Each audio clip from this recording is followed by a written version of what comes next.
Now let's move from immigration to another problem that quietly affects thousands of successful Indian professionals every year: paying tax twice on the same income. That's right. Well, the question: are you paying tax twice without even realizing it? Can you imagine? You are a software engineer in California, you own an apartment in Bengaluru.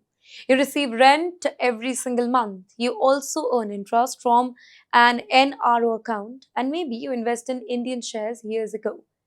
Now comes the biggest question: should you pay the tax in India or America or both? Here, many NRIs, they don't really know the answer here, and because of that confusion, they either pay much more tax than it is necessary or unknowingly make mistakes that later create legal problems for them. Wait, here's the good news. India and the United States have double taxation avoidance agreement, often called the DTAA. Its purpose is to reduce the chances of a same income being taxed twice. Although the exact benefit that depends on the type of income and individual circumstances. But here's where many people get confused. Just because an NRE account enjoys certain tax benefits in India, it does not automatically means that income receives the same treatment in the United States. US tax residents, they generally have to report worldwide income under the US tax rule. Now imagine paying tax in India on rental income, and later when filing your US return, you may be eligible but be able to claim a foreign tax credit so that you're not taxed twice on the same income. But these claims require proper documentation and accurate filing. And there's another point many professionals miss. If you plan to return to India in near future while holding the US investment like RSUs, stock options, or retirement accounts, the tax rule can change again after your residential status changes. Planning in advance, it becomes extremely important for you. Money is hard to earn, so don't lose it simply because you don't understand cross-border tax rules. A little planning today, it can save lakhs of rupees tomorrow. Well, imagine walking into your office on Monday morning, your manager calls you into a meeting. The conversation lasts only about 10 minutes. And then, we are sorry, your position has been eliminated.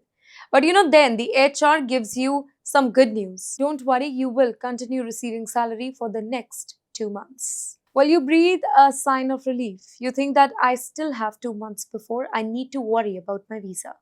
Unfortunately, that's where many H-1B professionals make a serious mistake.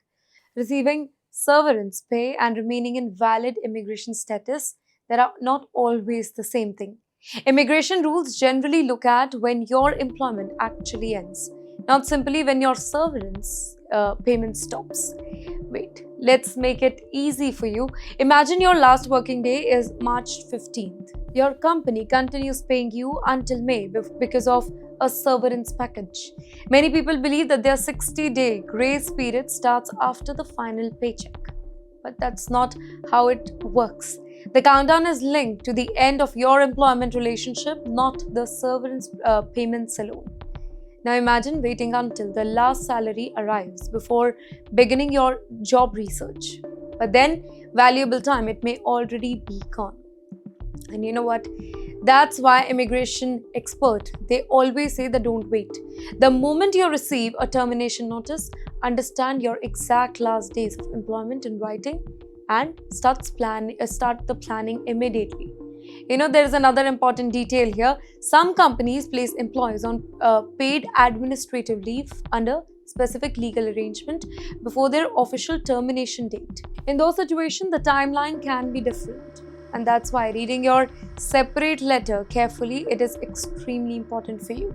And there is also legal option that is available during the grace period depending on your circumstances, such as changing employers through eligible H-1B transfer rule, or in some cases, applying for another immigration status to remain lawfully in the US while continuing your job search.